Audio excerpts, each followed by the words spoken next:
Welcome, everybody, to the 18th, the Peyton Manning edition of the Voices of the Voiceless podcast. My arm hurts, well, so does Peyton's.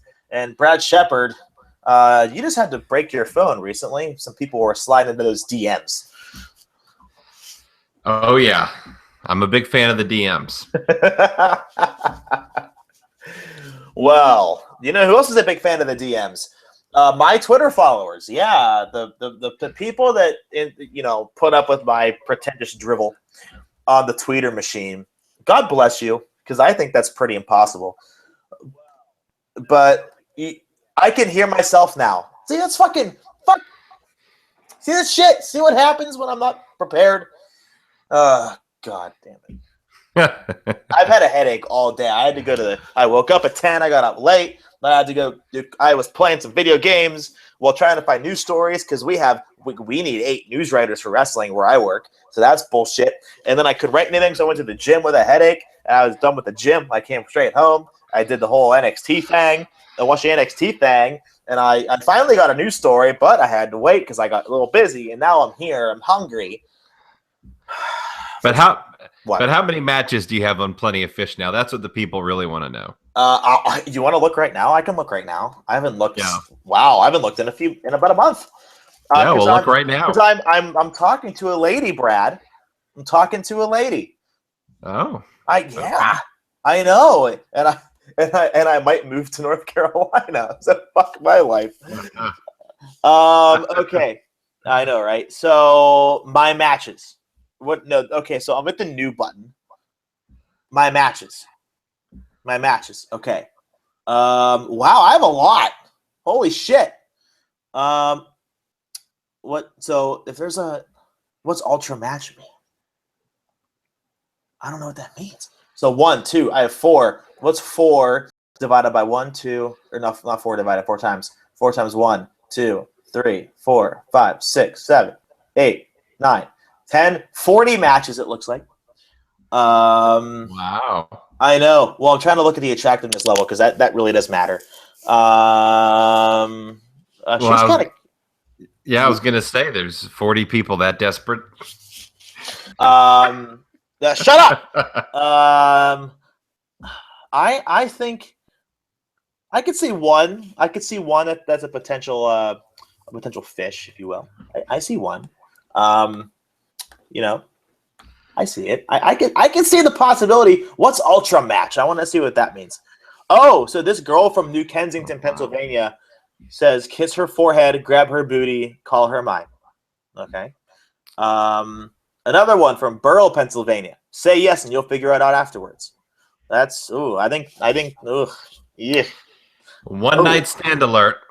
Well, I think a guy from Subway told her that. You like that? Yep, that was a Fogel joke. Get used to it. Number 13, don't message me if you're looking for a hookup. Okay, well, I'll pass right along. Next. From Butler, she's a smiley face. She's a hard worker, but really laid back and open to everything. I'm independent. She can't spell. Moving on. What's happening? From Pittsburgh, Pennsylvania. I am a girl. You're an idiot. All right, let's move on. They don't teach grammar in Pittsburgh, apparently. I'm one of the only ones. Don't waste my time. Okay, thanks. From Elwood City, Pennsylvania. Hi, I'm Tara. I'm 21. I like to have a good time and up for anything in life. I have a big heart for people and animals. I currently work in a bakery. That explains something. Then we'll be starting school in spring for a phlebotomy. We could do a podcast on me just looking over these. One more? Want to do one more? Well, yeah, we'll do one more. All right, let's do one. I'm going to find a good one. Need someone to hold me down. Rape Fantasy. From West Alexander, Pennsylvania. I'm very outgoing and I have an open mind. I'm a very sweet and caring person. I work hard. I'm very honest and blunt. There's only one period mark in that whole. Wow, that's a lot of run-ons. I can't stand a liar or a cheater. No period. I don't play head games and I don't deal with draw. Good one to end on, everybody. She doesn't play head games. No, she's not the right girl for you. So find out next week what other matches I have. That could be a recurring segment on the show. It could be. You should get Tinder. I have Tindered before. When in doubt, swipe right. That's what I've been told. Well, here's the thing. What you got to do is you got to just like look away from your phone and just swipe right to everybody. And eventually you might get lucky, and eventually you might not. So, yeah. That's it. That's really it. So, Brad, speaking of social media and people abusing it, you have a What the Fuck Tweet of the Week coming up. Well, it's about you. I know it's about me. I guess you can tell it best. No. I want you to tell it. Well, I'm completely unprepared to talk. I mean, let's be honest. So many people don't like you that it's like, it's not exactly like picking a needle out of a haystack. That's what I'm saying, I guess. You got into it with someone, blah, blah, blah.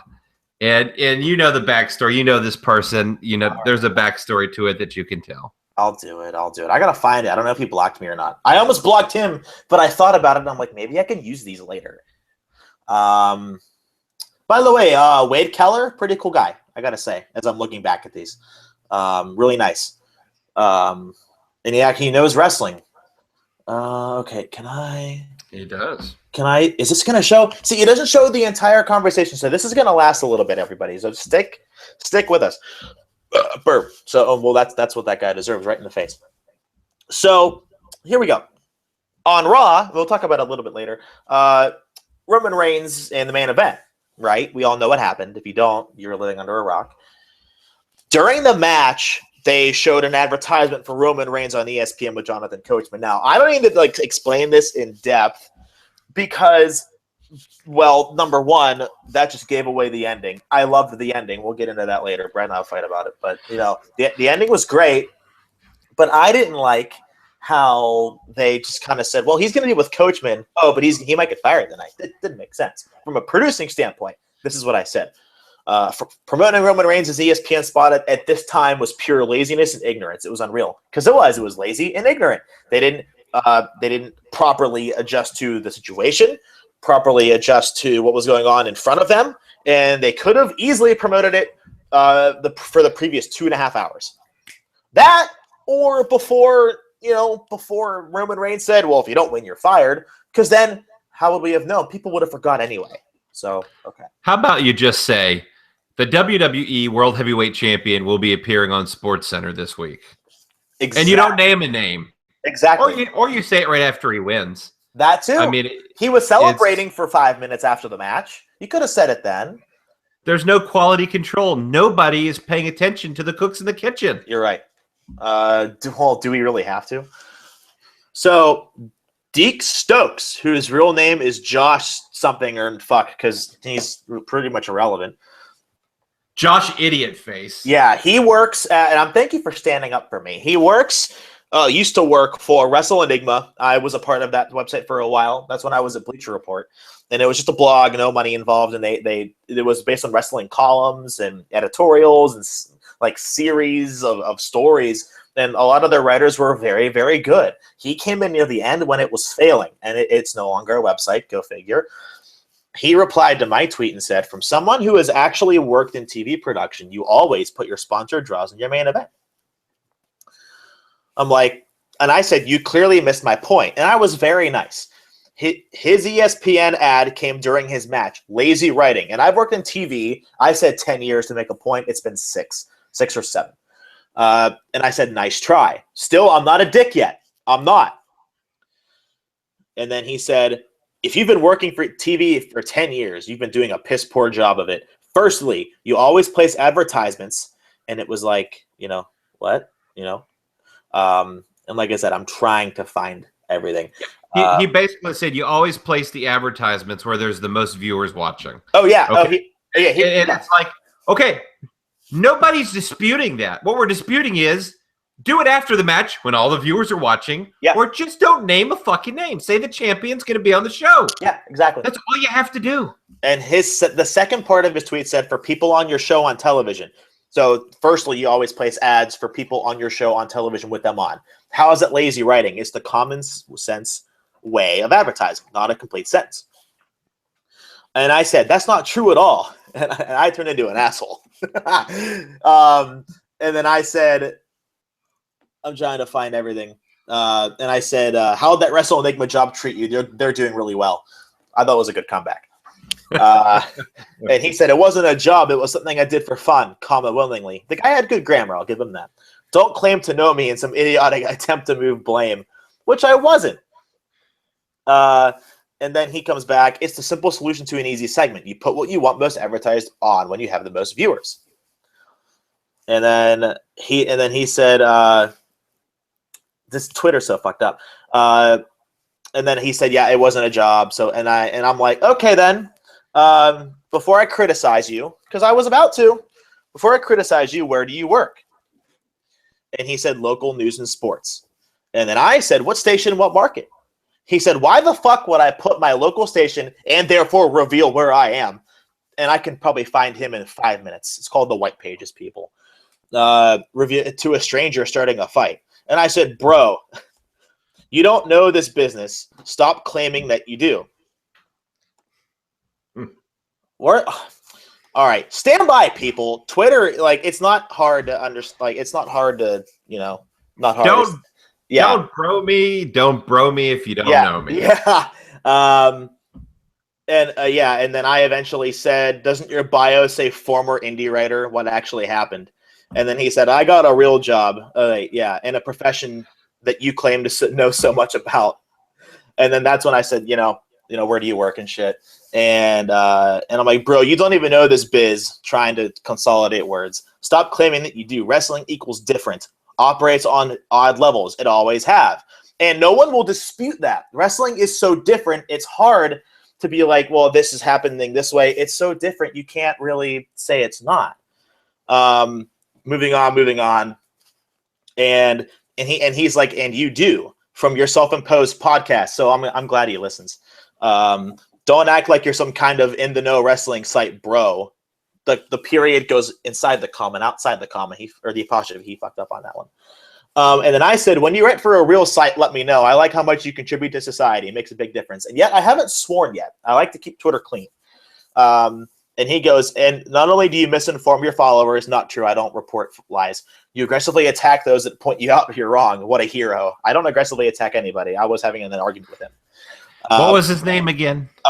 His Twitter handle is Thomas Dreamboat. Just how it sounds. One word. Thomas Dreamboat, you might need to go into your room, turn on the lights, and powder your fucking pussy.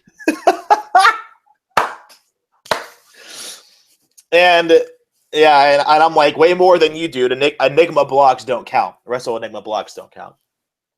And he said the difference, I never pretended to know anything about the wrestling booking. I just informed you on simple media. And that's where it ended. And I feel like he didn't come out winning anything. And I didn't accomplish anything either, except prove that, everyone, it's a lesson that everyone can learn. Stand with your morals.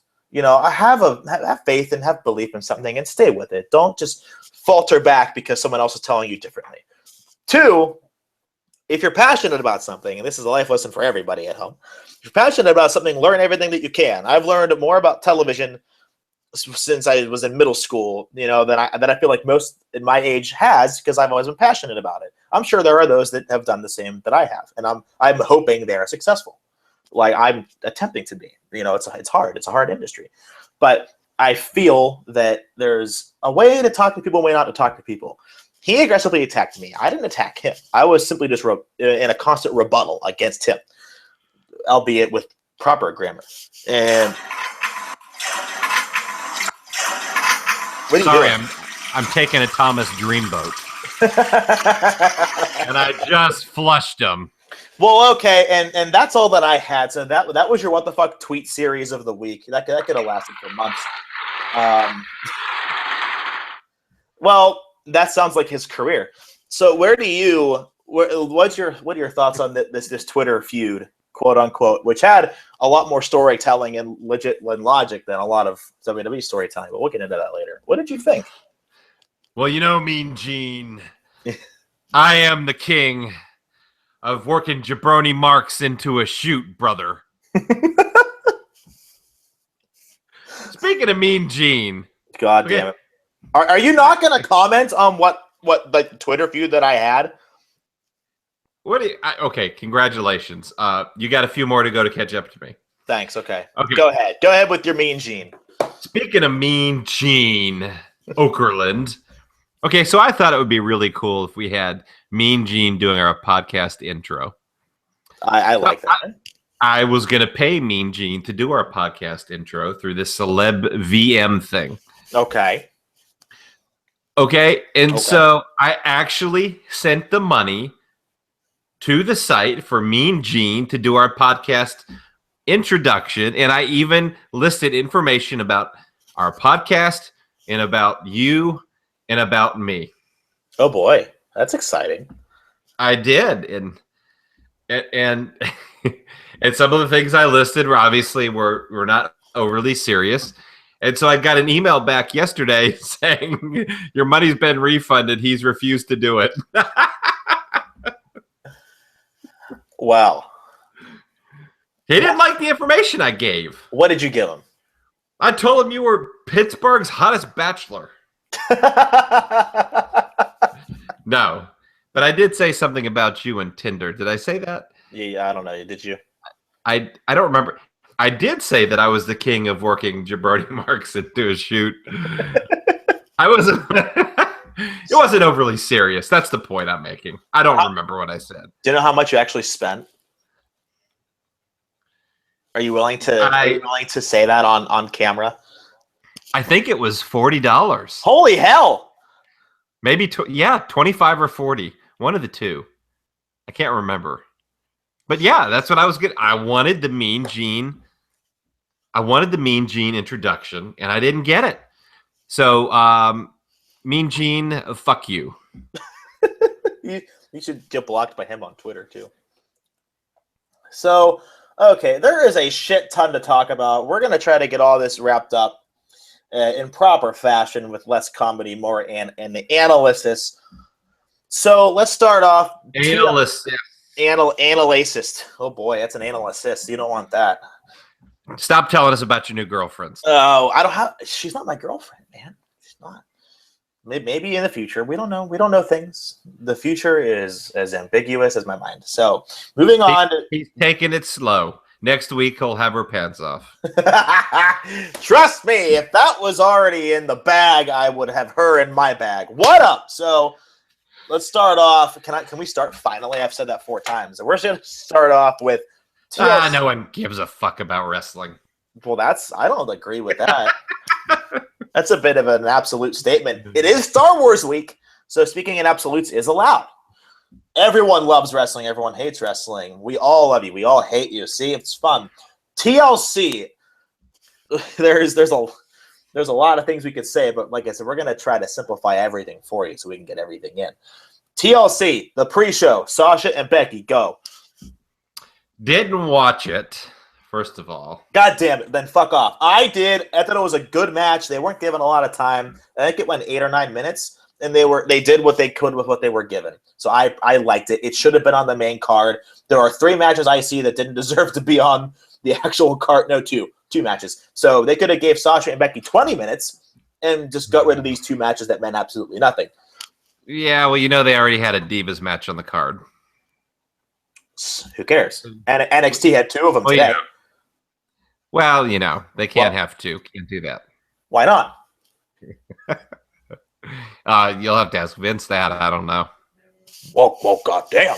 2 women. They're going to kill each other. God damn. 2 matches? Nobody wants to see that shit. Well, then again, NXT. I want to know the viewer rating of NXT today. I really do. I don't know if they are able to track how many watched live. I don't know if they can do that. But anyway, great match. Okay, starting off for the shit that Brad did view, the tag team title triple threat, the New Day, Usos, Lucha Dragon. The New Day was victorious. I thought was the second best match of the night. You might think differently. I think you're right, and I think you also just described the problem. Well, I don't think so. It was clearly a spot fest but like it told a story too. I think it was kind of like a double. It hit you both ways. At least it did for me. Nothing hits me both ways. That's true. Well, maybe Mean Gene. Never mind. Okay, but here, seriously, in all seriousness, here's my problem with it. The first match of the card should never be the second best match of the card. You shouldn't be going out there having 20 million spots because the cards, the matches after that and the card can't follow that. Well, the whole booking of a wrestling show is to progress the intensity in the match throughout the show, leading to the main event. Okay, that's wrestling psychology booking 101. You're not wrong. You're not wrong. My other point is, yes, the action was great, and they did all the flippity doos, the Salida del Sol. Kalisto almost killed himself. But what was the reason that they needed to have a TLC match to settle issues that didn't exist? These gimmick pay-per-views have got to go. These wrestlers are killing their bodies for no reason. There's no story. There's no big climax. A TLC match is something that should happen when two people want to kill each other, not a pay-per-view every year because they just have a gimmick pay-per-view because that's just a cool thing to do. Like Kevin Owens, Dean Ambrose. Am I reading your mind here? Yeah, I guess. Yeah. I mean, that was I guess maybe worthy of something, but I mean, I just, for me, I just, you have to tone down the first match, and the agent or producer, whatever they're calling them now, should have picked up on that, should have worked on that, and and prevented that. But you just got to learn, and also you got to get rid of these gimmick pay-per-views. So that's my thought on that match. The action itself was very good. There's no question. Yeah, I agree, but I'll disagree at the same time. As we move on, I think they booked it well because you had the tag team title match first, then you had two pieces of shit, Rusev and Ryback. I'm not even going to get into that. It was fucking dumb. Del Rio Swagger didn't make any sense. That was stupid too. Rusev and Del Rio both won, by the way, for those who missed the actual pay-per-view. And then they had the 8-man tag. And then you had Ambrose and Owens. And then it was the Divas match, kind of a letdown, honestly. And then you had Sheamus and Reigns. I think they had breaks where their big matches were, and you were able to tell which ones they were invested in properly. I liked it. I liked it a lot. So, I agree with what you're saying. You can't have like the best in a row, shit, and then the best. You need to have, a great match here, 2 buffers, a good match here, 2 buffers, or 1 buffer, and then your main event, right? I think there's a lot of ways to do it. But anyway, Rusev and Del Rio, they both won. Who gives a shit? Now the 8-man tag. Finally. Well, what? I just wanted to say. Go for it. What do you have to say? What do you want to say? The Rusev and Ryback stuff. Why? It's just not good, and it's horrible. And Ryback he just doesn't do it for me. He just doesn't. And what's it they've got to do something better. They've got to do something better with Rusev and Del Rio just it's just kind of like it's been a flop too. He just is going through the motions at this point, and Swagger could get over more.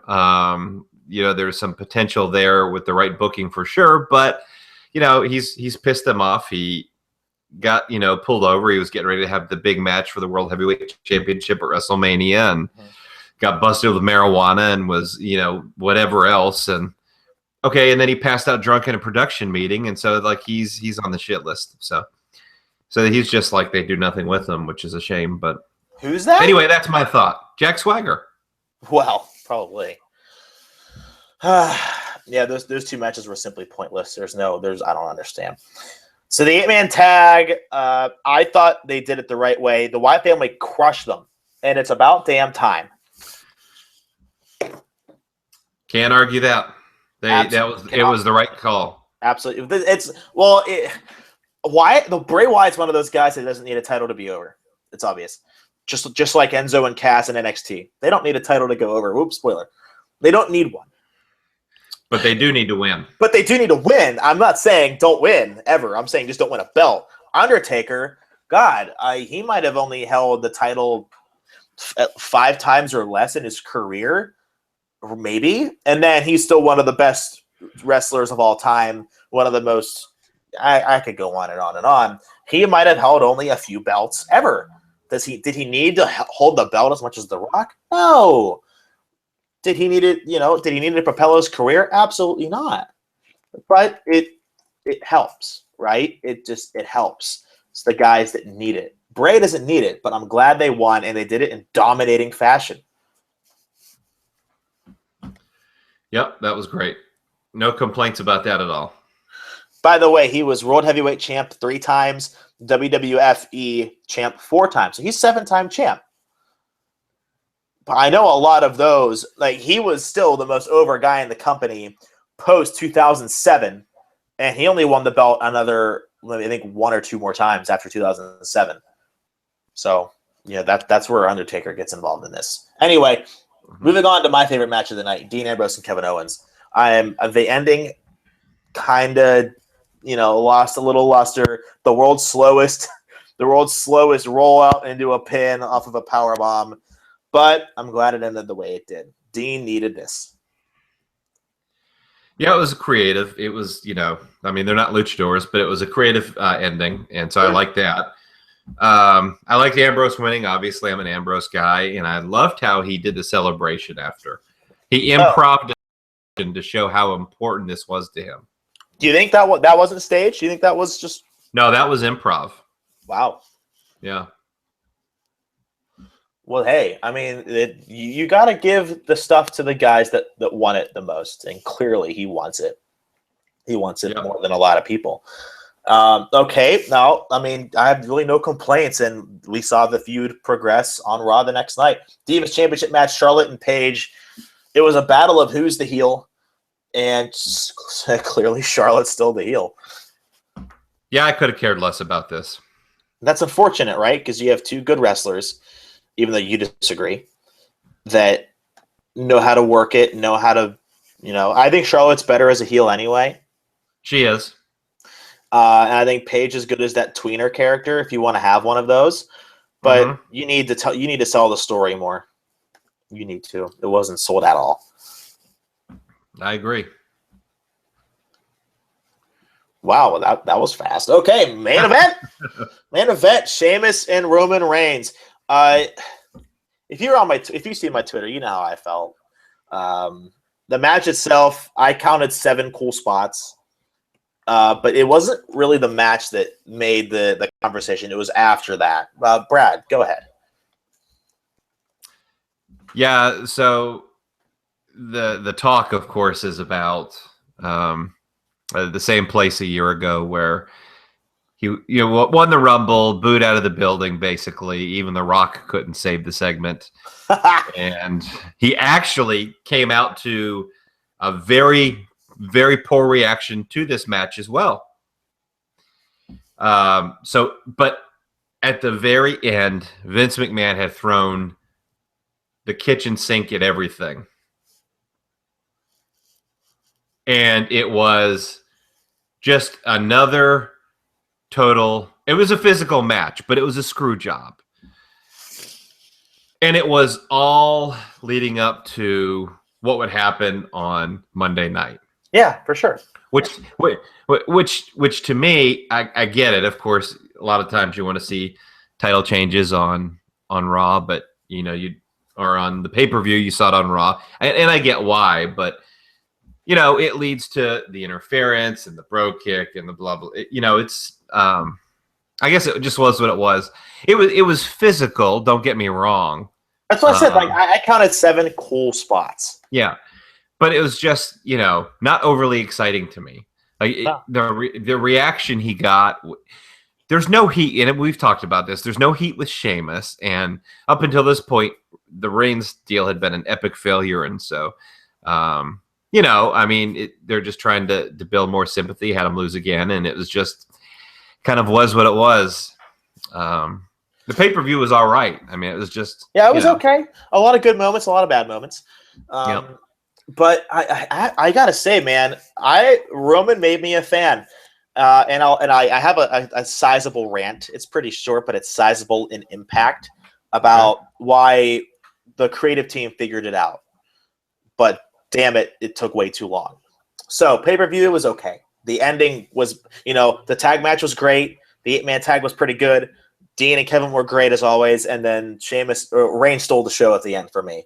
Aside from Kalisto nearly killing himself. Now moving to Monday Night Raw. What's that? That's Roman Reigns riding off into the sunset with Vince McMahon. Who's sucking who? Me and the spear. That's what's sucking who. So Monday Night Raw. And now, Brad, I seen your planner. You have a lot of stuff here in our agenda. So here's what's going to happen. I'm going to pick out of this comprehensive list. I see about 12 or 13 things here. I'm going to pick 5. And I'm going to play with you, hit or miss, okay? Okay. And then we can give our overall impressions of the entire show. All right. Hit or miss, Stephanie and Roman Reigns' promo to begin the show. Miss. Okay. I hated this. The entire thing? I hated this. Yes, I hated it. Do you want to know what I liked first? Stephanie, she didn't hold back on the slaps. And his face afterwards on Instagram, it looked like they actually hurt. Well, I'm sure it did. Someone slapped you in the face 5 or 6 fucking times. Yeah. It's happened. It's happened to me, unfortunately. But I liked her aggressiveness. I really did. I didn't. Okay, all right. Explain why you didn't like it. Why did it miss for you? Because she has got to stop putting herself over the talent of the roster, and she's got to stop emasculating these male superstars that she wants to be the top of the company. Isn't that her job, though? She is the chief or the principal owner or whatever the fuck. But she's totally humiliating these guys by doing, like, slapping them over and over and over. It's like, that's not going to get someone over as some badass that people want to pull for. They're like, man, what a bitch. He just sat there and took it and had this stupid look on his face, and she made him look like a goddamn idiot. I wasn't a fan of this at all. And it's a part of the whole problem with the company and their storytelling. No matter what they do, they got to make sure Stephanie McMahon goes over in all these fucking segments. It's stupid. Well, that's a solid point. Okay. I mean, I liked her emotion at the end whenever she says, one more and then, like, her mic cut out, and then she slapped him again. I thought that was a nice touch. I wish, and if they were going to do something like that, I'd rather have that been in the 9 o'clock hour and then have the Vince thing in the 10 o'clock hour, not, 8 and 9. I don't know. That's just me, though. But either way. We didn't need 2 Roman Reigns and McMahon segments at the 2 top of the hours, 8 and 9 o'clock. We did not need that. Yeah, I would rather have it at the 9 than the 10. That's just me, though. You don't have it immediately because you want to sell what happened, right?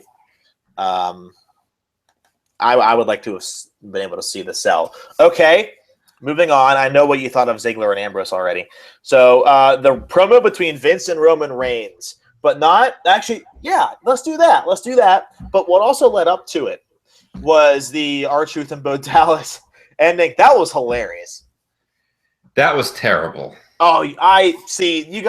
You're trying to show Vince's dominance. He's been away for a long time. Having him just no sell an entire match, I thought was great. It's not great for the talent. It's not. It's R-Truth and Bo Dallas. Who gives a shit? Clearly, he doesn't. That's never going to sell tickets when your CEO comes out and basically tells you he doesn't give a shit about this match. Well, guess what? You're probably not going to either as the fan. Well, no one does care, really. Well, then why do they book it? For that reason alone. I'm not disagreeing with you. I just thought it was I thought it was good. Yeah, I'm not a fan of doing that to the talent. Not when they're not even involved. There's no payoff for them. It's just like, I'm the 70-year-old CEO, and get the hell out of my ring. You're terrible, and in your match, and you're meaningless, and I'm just not a fan of that. Okay, that's your opinion. That's completely fair. What about the Vince and Reigns promo itself? Wasn't a fan of that either. I think if Reigns had the promo ability of like a Cena, a Punk, a Bryan, I don't know who else I can even think of, a Dean, a Seth, I think it would have went off a lot better. but since he just lacks on the promo skills so severely, it takes away from those special moments. Big time. And then you had Sheamus interfere, and it just was a clusterfuck, and it just wasn't good to me. It just wasn't very good. It had can you agree it had a shit ton of potential, like a really defining moment? I do. It had more potential than it turned out to be, but Reigns is not the guy who, he's not the guy who's going to be the next John Cena. I think that's the problem ultimately, but they're putting him in the position because they feel he could be, and he's just not someone who can go out there and do that kind of banter or a promo with especially someone like Vince McMahon. It's going to make him look bad, and it did. Yeah. Hey, that kick in that kick in the shriveled up prunes. That goes to my point. Like with Stephanie, like Vince kicks him in the balls. So it's like, again, you're taking your guy you want to be your top guy, and you're totally emasculating him.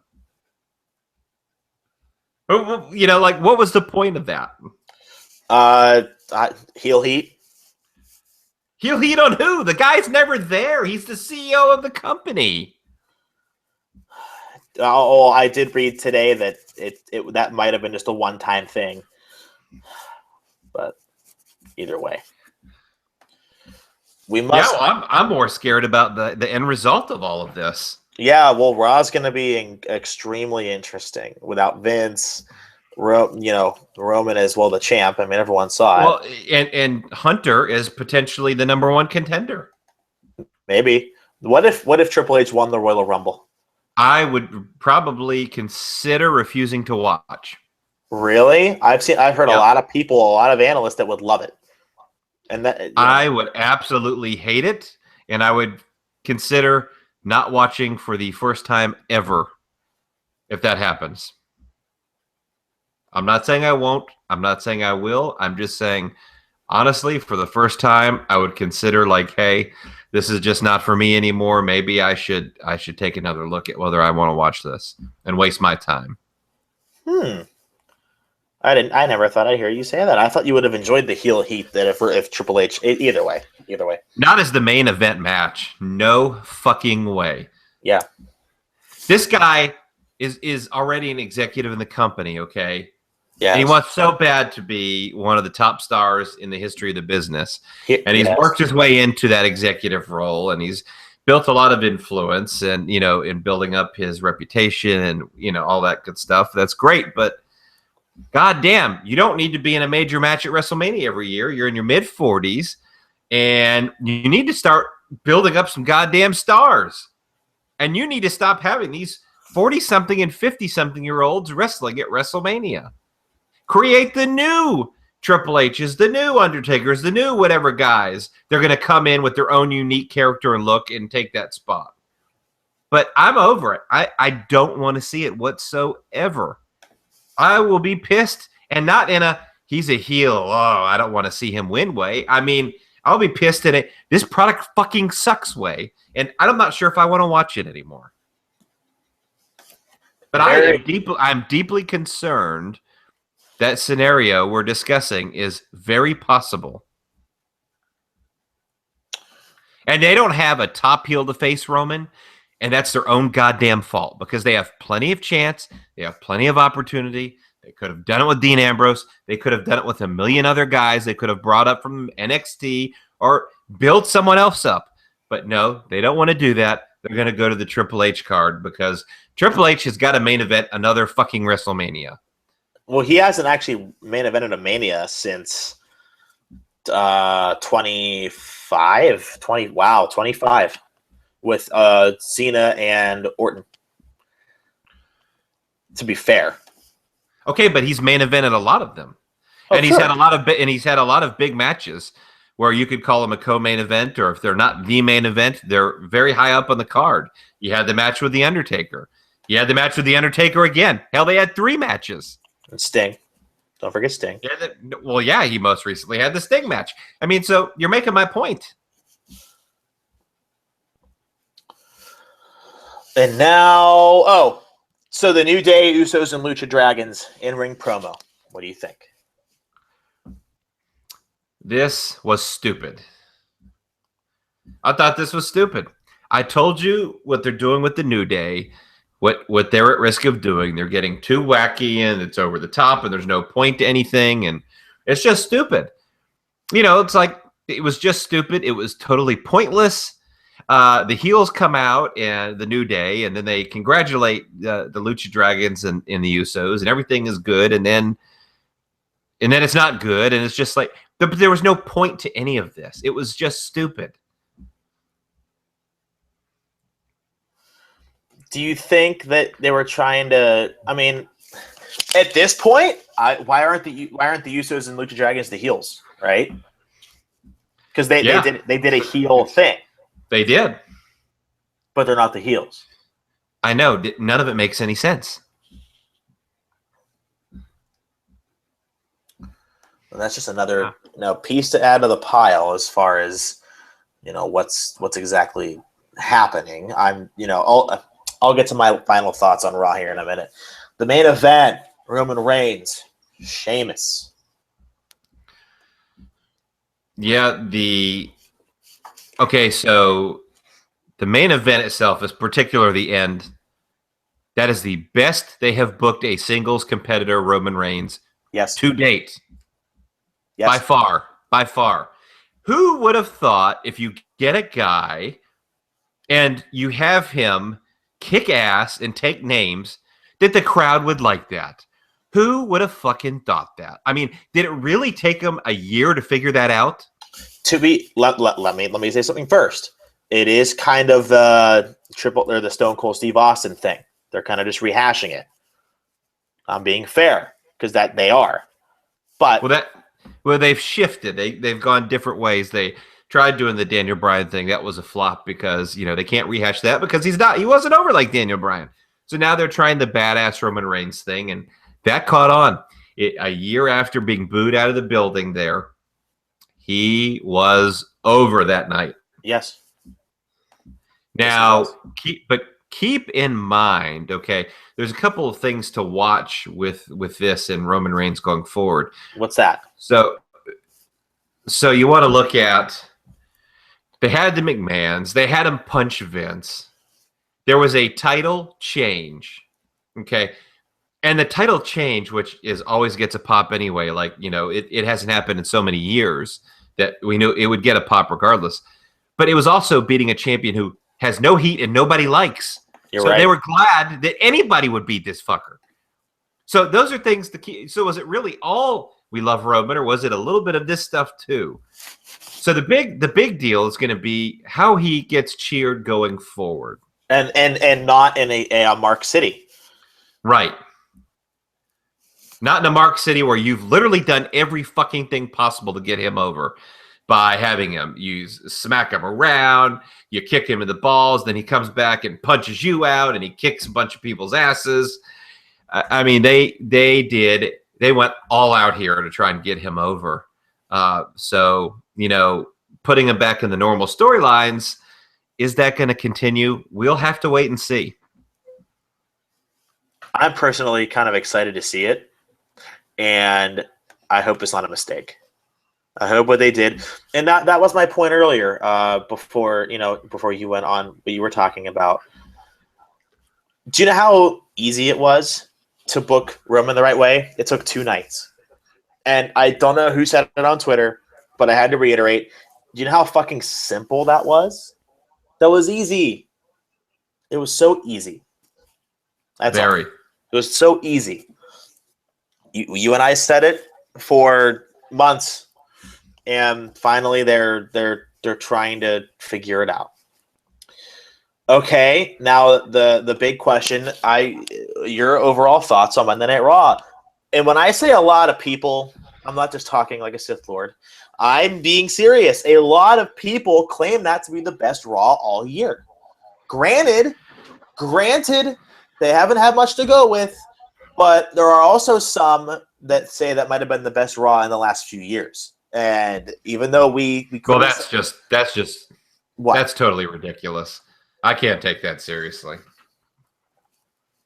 The best It Raw was one of the in the past few years. That's just ridiculous. You know what the problem is? The problem is the standard is so low now for what a quality or good Raw show is.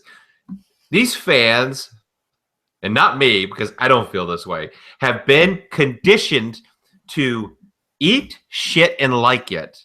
So when they finally get a little something good or something that is average, it's, in their opinion, much better than it really is. They've set such a low bar.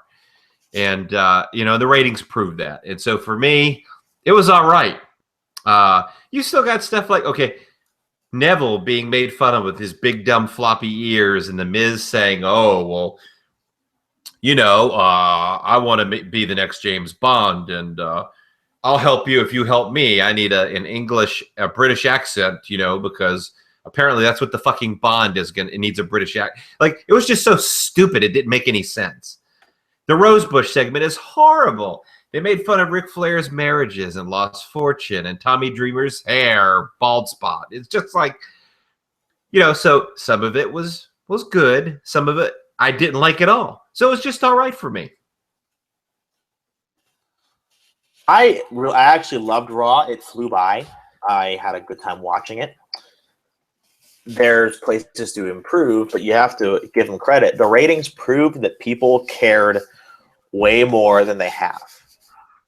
Okay, but that's like saying, okay, so what you're saying is like, oh, well, I doubled my profits.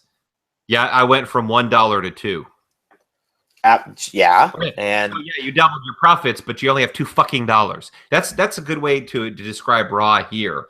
Yeah, sure, the ratings were up, of course, but they were shit. They were terrible. So they went up a little bit, sure, but they were still terrible. They were the number was still terrible. So it's like, let's not get overboard.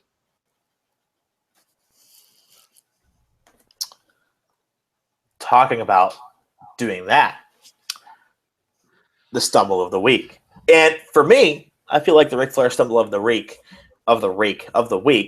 as I try to talk. Well, I should be on plentyoffish.com. Well, I am.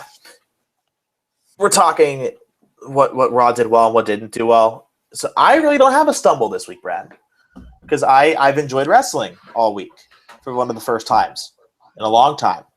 What was your stumble of the week, Brad? My stumble of the week was the McMahon's emasculating Roman Reigns. For me, it was actually Ric Flair stumbling, running away from the ring. But beggars can't be choosers, can they?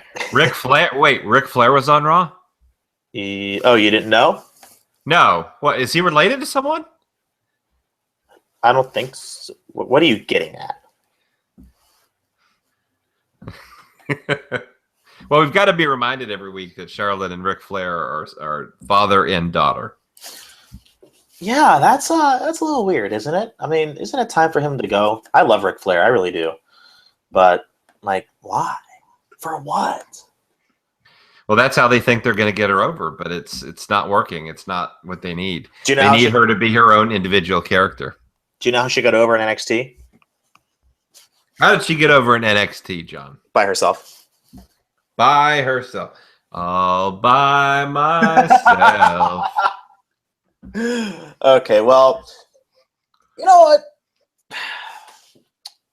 NXT Takeover. Which we are recording this on Wednesday evening. Yes. And it came on 3 p.m. Eastern time on Wednesday today. So we have actually watched it. Yes.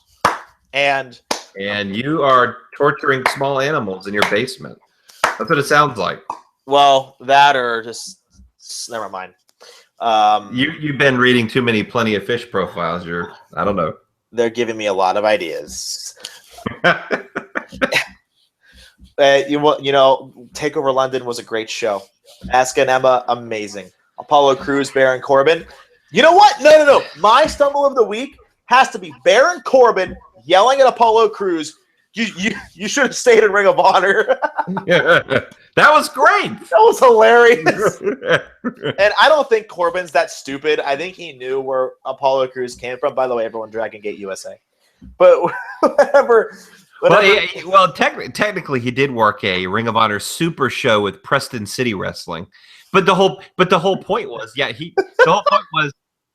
he was just making fun of him, like, you know, by naming some kind of what you would assume independent wrestling company. Yeah. I mean, that was the point. That was his character, and that was the point. And it worked great. It got a lot of buzz, and I love that match. You know, a lot of people, some like it, some didn't, and I thought, you know, well, the match potential itself could be questionable just because they're so different sizes and styles, but they did pretty good. And yeah, Baron Corbin has improved so much, and you know, I'm a Baron Corbin guy, and as you know, and yeah, I thought he did really good here, and the crowd absolutely hated his guts. They were chanting "Fuck you, Baron," and all kinds of stuff. It was great. Yeah, oh for sure. He worked them big time. Corbin knows how to piss people off. He's good at it, and they need to run with it. They do, and I'm actually kind of surprised that they won. Are you? I was a little surprised. I thought it was 50-50. He's done well on NXT specials, but Apollo Crews is kind of like one of their golden children or whatever. So I thought Apollo may win, but then I thought it could depend on who wins the main event too, because I thought the winner of Crews and Corbin could be the number one contender. But yeah, I thought it was about 50-50. I was very glad to see Baron Corbin win. Yeah, I was too. I was shocked, but it was like a kind of a good shock, you know. They need a top heel, like, you know, somewhat a young top heel. They've got a Samoa Joe who's experienced and, you know, he's older.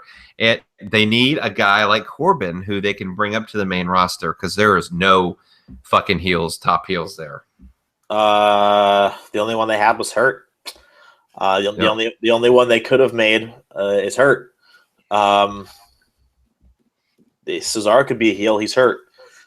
Yeah, and Dean Ambrose isn't turning heel anytime soon, clearly. But the tag team championship, Enzo and Cass, and I had to talk with my friend who's a big mark for Enzo and Cass. He's like, it's bullshit how they keep jobbing. No. They're not jobbing. They are just like the Wyatts in a different light. They don't need to win to be over. They're already massively. They're one of the most over tag teams of all time. And they've only been there 3 years now. 3 years? Mm-hmm. And it was a great match. And I got to say, I hate Dash and Dawson, but they make me hate them because they're good at what they do. Yeah. For me, this was a good match, actually. It was very good. And the false finish there, what it looked like Enzo and Colin would win, there was a false finish at the end. And, you know, I thought, you know, and he got pulled out from under him and the count was broken up. But I thought they had it there. It was a very good match. I am a fan of Dash and Dawson. I think they remind me of almost like a Brainbusters, Arn Anderson and Tully Blanchard, old school throwback tag team. And I like that. I like it. Don't get me wrong. I'm extremely impressed. Like, they just make me hate them because they're good heels. Yeah. It was great. Like, some of the stuff they were doing during the match with rolling out of the ring and walking off and whatever, or cheap shotting, that was great. That was heel stuff that heels should be doing. I know. It was something that was commonplace, you know, many years ago. So I loved it. I mean, I thought that was great. Amore and Cassidy, they're great. I do think there's, you know, look, they're going to run into a problem if they don't give them a win eventually. But for the most part, right now, they're in a position where they're over and they don't need to win every match. I do agree. But you have to give them something eventually. So they have to do that before the crowd kind of turns on them. But, yeah, I thought it was too early in the Dash and Dawson tag team title reign for the belts to switch. I think next TakeOver special, which will be WrestleMania, I bet you Enzo and Cass win it. It'll either be them or it'll probably be Gable and Jordan. Yeah. But like I said, you do need to give Enzo and Cass something eventually. And just even if that's not the championship, they're not winning on any of the NXT Takeover specials. Put them against someone else, Blake and Murphy, and have them win clean. Anything, something like that, at least. That did happen last week. On a Takeover special. Okay. Yeah. I can't disagree with that. The women's championship match, Bayley and Nia Jax, a lot of controversy, but I thought it was brilliant. Yeah, it was good for what it was. I mean, Nia Jax, however the hell you. I'm gonna call her Nia, and it's probably Nia, but I don't really care. I'm gonna call her whatever I want to because I'm an American and that's my right. Great, good for you. I'm glad. So Nia Snacks or Jax, sorry.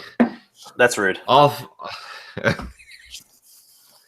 she's 5'11", 272. I know. No, I'm saying she's like a monster. She compared to her opponents, she's huge. That's a good thing.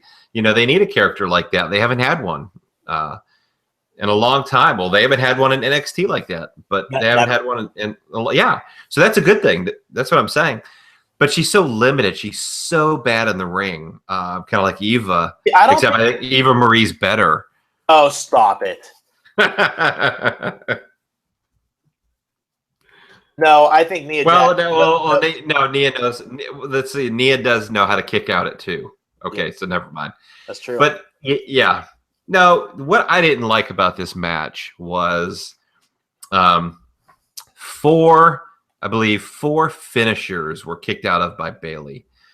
I'm not a fan of that, and they're kind of making her the new John Cena of the female NXT talent. And they just have to be really careful there because she works best as the underdog babyface, with a lot of sympathy. And if she becomes that machine babyface like a Cena, the crowd will end up turning on her. So they do have to keep that in mind. But also, I wouldn't have had 2 big heel money matches so close together. They had Eva. It's like they blew their load all in one day. They had Eva and they had Nia Jax, and they could have done that, and it would, they could have spread that out and held that off to a WrestleMania. But they had both matches so quick together. Now who's she supposed to work with? Well, they teased an Asuka Nia Jax feud, which but that's a terrible idea because. Now it's like, okay, you don't want Asuka to lose, but Nia Jax can't afford to lose. She's the monster heel who just, she couldn't finish off the smaller Bayley. So it's like, it's really a dangerous feud to do right now. They also have like Peyton Royce, Billie Kay, Lee Morgan? Lee Morgan. They have talent. Emma and Dana Brooke. There's people to wrestle with. So they still have talent. Yeah, but nobody cares about those matches. They need the big money matches, and they blew those already. Well, I think they care about those. Asuka and the feud with Dana Brooke and Emma was fantastic. Yeah, okay, but that's not selling. I mean, that's not selling tickets. That's not like a big money match. I don't know. Asuka was really, really, really over. And you can't say with a marked crowd she's over that way every week. Well, it's a marked crowd to begin with there that attends. Absolutely. So I think either way with... I mean, she would have crickets on the main roster. Asuka, I doubt that. Oh, I don't. Why not? But why would she? What proof do you have that they're 2 totally different animals, 2 different audiences? What proof do you have that she would get any reaction? How many 10-year-olds have seen her work in Japan? Well, I mean, you can say the same thing about any wrestler in NXT then. Finn Balor, Samoa Joe even. Okay, but Asuka is a veteran. She's older. She's not just some new fish they brought up to NXT. Yeah, well, I mean, I hope it doesn't come to that, really. And then and we'll talk about main roster in just a little bit. In the main event, Balor and Joe, what did you think? It was a good match. Physical. Yeah, physical match for sure. Good match, which, probably everyone suspected it would be. it had a storyline to it that was good. I'm more of a fan of Finn Balor as kind of the Bullet Club sort of, sarcastic little baby face, smiley, sarcastic little, giving the two sweets or whatever, that type of baby face, rather than the Jack the Ripper or whatever the fuck, he's like, whatever the monster gimmick, whatever it is. I'm more of a fan. Yeah. I love the Demon. I think it's amazing. I know you do. Yeah. I know you do. I don't. I prefer the other. And I just think it's a little hokey. Like, I think that's another thing that would flop on the main roster as well. And I know you don't. But overall, the match was good. I'd like to see Finn Balor change his finish. I just don't like the double foot stomp as a finish. But the match was very good. Now, go ahead. I'm sorry. I don't want to. No, I mean, it was a good match, and I thought he would probably win, and he did. Who does he drop the belt to? Hopefully Baron Corbin. I agree with you. But here's the thing, and for the Slammy Awards, Brad, I know you did a big job of putting this in the agenda, in which I know that you literally copied and pasted the WWE.com descriptions and put them in. So you didn't really do that much of a job on it, but I appreciate you putting it in. Can we all have a nice disagreement that no one gives a fuck about the Slammy Awards? Yeah, nobody does. I mean, that's the thing. It was just advertised, like all of a sudden out of the blue, like, okay, next week is the Slammy Awards, our Oscars, or whatever the fuck it is. It's like they turned this. I'll tell you, growing up watching WWF, they used to do the Slammy Awards, and it wasn't part of a show. It was its own show, and it was a big deal. And then they didn't make it a big deal, and now nobody cares about it. So yeah, nobody fucking cares about this. And by the way, they come up with the stupidest categories. Okay, it's like celebrity moment of the year. Tell me you didn't just say that, or it's it's just it's. It was just the hashtag of the year. It was the one that I do love, best U.S. Open challenge. That's good. I'll give him credit. That's pretty creative. Well, yeah, they have to make sure John Cena gets an award. He's not getting an award. It's the other wrestler. Yeah, you'll see. Look, any awards ceremony where a rivalry of the year and an option is the Bellas, Team Bad, and PCB are an option. It's a joke. Honestly, I wish Bayley versus Sasha would have been on that list. Well, they don't want that. I know. Because they don't want that to win. It may not win, don't get me wrong, but they don't want it to win. So they wouldn't put it on there. Why didn't they have Sasha versus Bayley as one of the best matches? Match of the year. That's not what they want. They don't want that. They don't want that to be considered. They rig these anyways. Let's just be honest. They pick who they want to pick in these fucking things. Yeah, I know. Do you think the voting actually matters? Roman Reigns, no. Roman Reigns is going to get Superstar of the Year. You can just take that to the bank. Even though Seth Rollins should. It's going to be Roman Reigns. It doesn't matter what you vote. You can pull out your little fucking WWE app, and you can make your little vote for whoever you want, and then you can watch Roman Reigns get the trophy and smile at everybody and wink.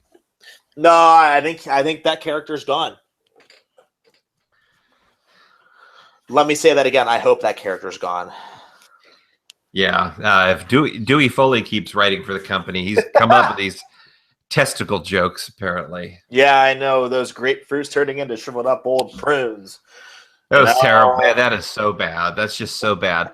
and then it was like, okay, then I look at his Twitter, and Dewey Foley's made a testicle joke at Noelle Foley, his sister, about her birthday. That or how many balls she... Never mind. Yeah. Well, how many can Frank the Clown juggle? Maybe. Yeah. Anyway. And yeah, good idea. Man, like, is she trying to be a sex model or something? Because her Instagram has gotten pretty It's very racy. Yeah. What is Yeah. that? I don't know. She's given not a great impression. There's well, I mean, maybe that's why she didn't get the reporting job at WWE. You ever think of that? I don't know. I think she'll get it eventually. I do. Because there's although, yeah, now that Frank the Tank has pissed off WWE with his letter. Her most recent post came yesterday, and it was her birthday, and it was just her in Calvin Klein underwear, and it said, "I'm feeling 22 in my #MyCalvins. Thanks to Frank WWE Clown. Happy birthday to me. I couldn't get my pants on. Who needs pants when it's your birthday? No pants party." Yeah, that comes off as very sort of. I don't know how to put this without being. Say it. Fucking say it. Fucking say it. Say it. She comes off a little loose. Oh, but no. A little, yeah, just a little. Mrs. Foley's baby boy's baby girl? Well, she's either an attention whore, which is possible. Her dad is Mick Foley. Her brother is now going to be getting coffee for the writers and making technical jokes. And her boyfriend, Frank the Clown, is smiling at wrestlers and hugging them and telling them they look good. And so she probably likes attention. They all like attention. So maybe that's what it's about. I don't know. I just can tell you the perception is reality oftentimes. And yeah. And she has a consistent pattern of social media posts that would lead you to believe one thing if you don't know her. She does seem very nice. I'll give her credit where it's partially due. I don't want to judge anyone. She does. I can't argue that at all. Yeah, well, that's how things work. And so let's end this a very juicy podcast on Finn Balor saying moving up to the main roster would be a step down, or a setback rather, for his career in WWE. Do you agree? Why don't you go first on this one? I really want to hear your. My brain is saying that he'll be the first one since CM Punk to beat Cena in merch sales. And Vince will turn him into wear your face paint every week and have kids get their faces painted like Finn Balor. I can just imagine that promotion right now. I can even see a poster. And Balor will be turned into a megastar he will be turned into what should have been a megastar into a kid's magnet. And that will be his career because he's at least 33. My heart is telling me to stay in NXT until it's a full-time touring brand and pass the torch, which might not be for another year. So what do you think? So you think then? I have two different aspects of looking at it. Like I said, my brain is telling me he's going to go up there, be a kid's magnet, sell T-shirts and face paint, and that's it, and be a champion, and he'll be a star no matter what. He's going to succeed.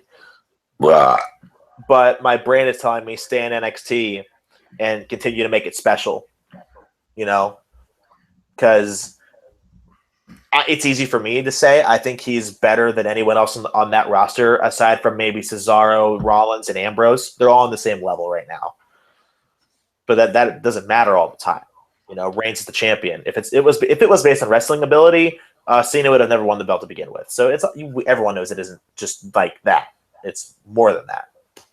I know you're not the biggest fan of Finn. I know that. I don't know why you think that. Well, I mean, okay, I shouldn't have said that.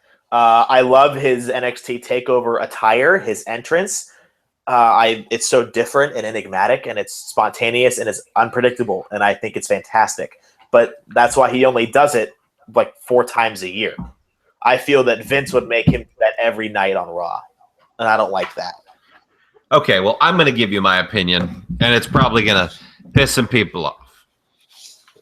I know that's a shock. No. Personally, I'm growing very tired of hearing this. Picture yourself in your current job. Yeah. Your boss is going to promote you to a much higher profile position. Let's call it a promotion, perhaps. Yeah. With a life-changing amount of money as a pay increase. Now, picture thinking that is a step back in your profession. In any profession, that is not a step back. Look, would they kill his character? Yes. Would he get stuck somewhere in the mid-card? Yes. It's all a work, brothers. The direct deposit is still coming in for him. He's still on the bigger stage, and he's still getting paid significantly more. Any wrestler who doesn't want to move up to the main roster is a total mark for themselves or is just being dishonest with fans for their own benefit. You decide which one Finn is. If you're a wrestler and would rather stay in NXT making $40,000 a year because you'll be booked better with your character, you're a mark for yourself and you need to get over it. Now, look, if NXT ever increases its pay to a level that is of the main roster and continues to still put on a good show like we see today, then so be it. I understand. That's not the case today, however.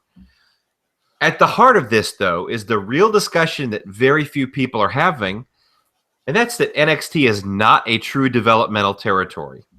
They claim it's developmental. It's really not. Very few talents have come up, even at a time when WWE has had multiple key injuries, such as lately. Yes. Triple H says that's because he wants them to have a meaningful 6-month plan before they just call them up even when they're ready.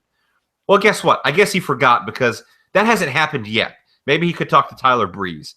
How many of the current NXT roster right now truly deserve to still be in developmental based on their skill set? And that's all I need to know. And that's my opinion. Bo Dallas, and that's it. and the Ascension. I'll give you 2.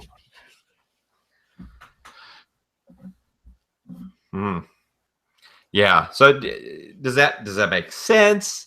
Does it not make sense?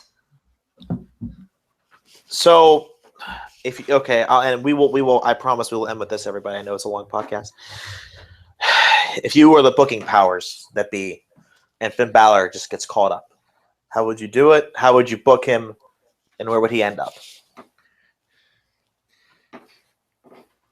I think Finn Balor would best be part of. I think he was portrayed pretty well in the Bullet Club in New Japan Pro Wrestling. Something in a faction, something where he can have that sort of a look instead of the demon look. That's what I would do. He would come in as a faction. Is he a main eventer of WrestleMania to you? No, he's not. I have to disagree. I think he is. Because, like I said, it's all about the kids. Right? And you know how much kids are going to love him, right? The face paint, the theatrics, the t-shirts. He has good t-shirts. I have 2 of them. They're really cool. He will make kids smile, and he has the likability from the adults because he's so good at what he does. He could easily main event a WrestleMania for me, and he would sell so much money. Oh my God, it would be maybe not Cena level immediately, but after 3 or 4 years, there'd be no doubt about it. He'd be a top draw, no doubt about it. He screams money. I'm not saying he doesn't scream money, that he couldn't do very well, but easily main event to WrestleMania, I don't think so. I mean, how many times did CM Punk easily main event to WrestleMania? Well, that's different. He was defiant, and he self-proclaimed. He knows it. How many times did he do it? None. But was CM Punk over with the kids? Not as much as people think. Punk wasn't the top draw among that demographic that they're trying to reach. Cena and The Rock were. Or at least one of them was, because not many kids know who The Rock is. But neither is Finn Balor. Neither is Finn Balor right now. But he can. It's a bunch of 20-something-year-old marks in a building. 200 marks. It is kind of impressive they packed 10,000 or more people. They sold out a place in London, and I think it was under an hour.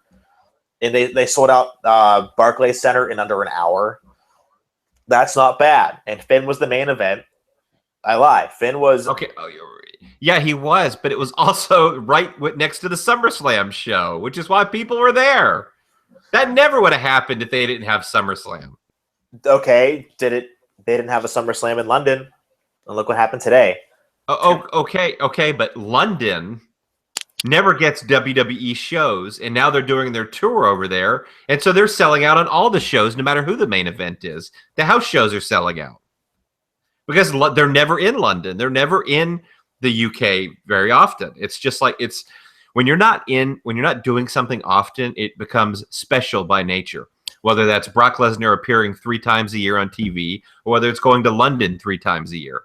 And so that's exactly what you have. And that's why you see the London crowd get so excited, and you see the U.S. crowd, it's like this, sitting on their thumbs with their assholes, the thumbs up their ass. And it's like, okay, because they get the WWE TV all the time. They get it all the time. It always comes around. They're used to it. It's just another thing. There's nothing special. But when you go over to the UK, it is special because it's rare.